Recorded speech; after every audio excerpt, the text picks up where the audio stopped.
How to install Xbox Game Bar in Windows 10 or 11. So hey everyone, welcome back to the channel. So in this video I'm going to show you how you can install Xbox Game Bar to Windows 10 or Windows 11. So you have to first come to the Windows option from here, and you have to look for uh, Game Bar, and it's already installed on my PC, as you can see from here.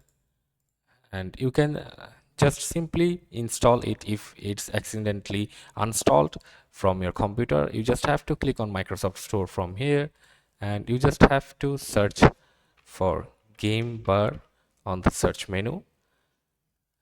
And after that you can see the Xbox option is here, and you just have to click on install it, and it will automatically install, and you can automatically then see the Game Bar option from here. And if you click on it, it will launch successfully. So that's it for this video. See you on the next one, guys.